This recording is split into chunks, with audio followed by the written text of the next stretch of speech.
After you learn the C major scale, I'm going to recommend you try the G major scale because we're going around in a circle of fifths. The fifth note in a C scale is G. Then we'll go over to D, A, E, B, G flat, D flat, A flat, E flat, B flat, F, and back to C. So the fifth note in a C major scale is G, so we call G the fifth of the scale.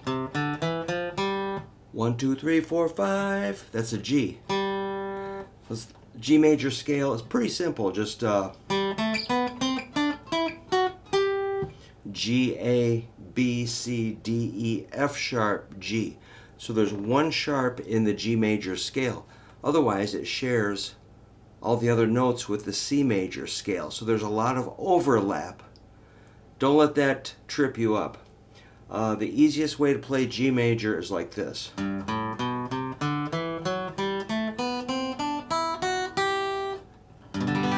That scale kind of falls in the shape of a G chord that would relate to the caged system.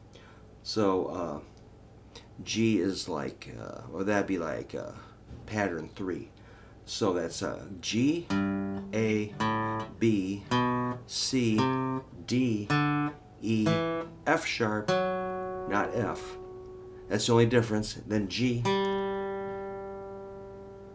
Then next octave, A, B, C, D, E, F sharp, G.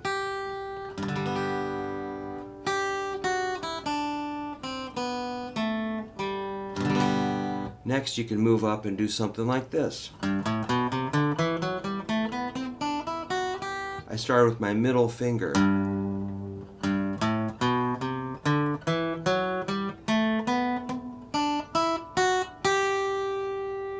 That relates to an E-shaped bar chord. That'd be pattern 4.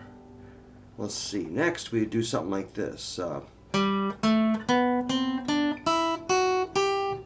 And that would be shaped like a D chord or pattern 5.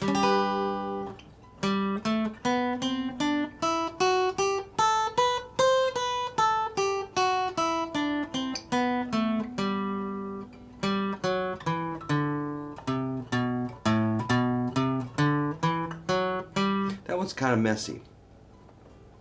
We don't have to use the caged system. Next one's shaped like a letter C. But you can.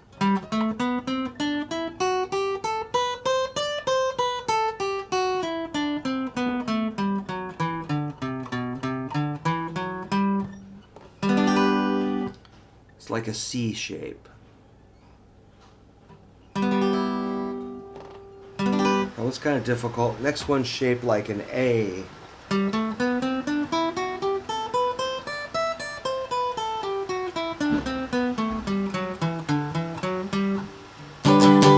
Then we're back to where we started. Just an octave higher.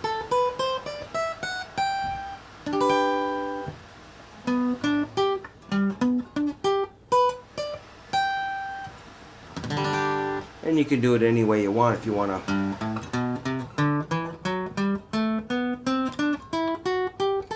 It's like 4 notes per string, or approximately 4.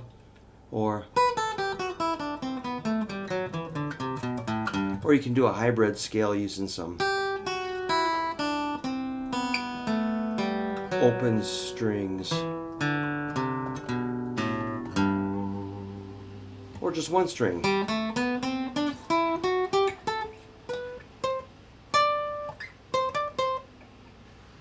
Uh-oh.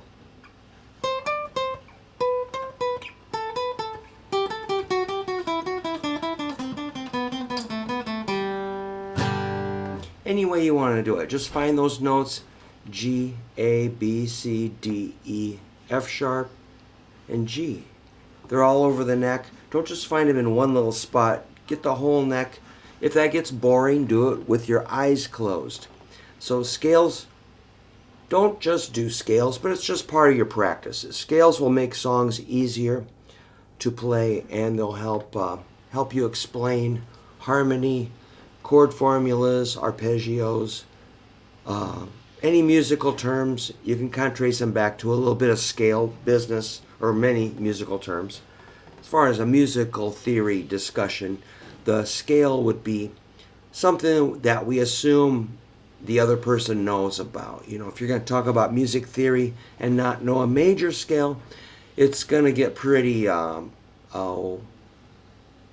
it's pretty confusing. So just get those dumb scales out of the way and see what happens. But don't just play scales for a year. Play songs and rhythms and sight reading and riffs and leads and improvise and play other stuff, okay?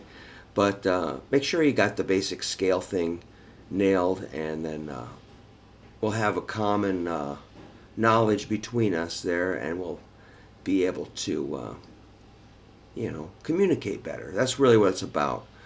All right, I'm going to go unload the car, man. Nice and warm today. I love it.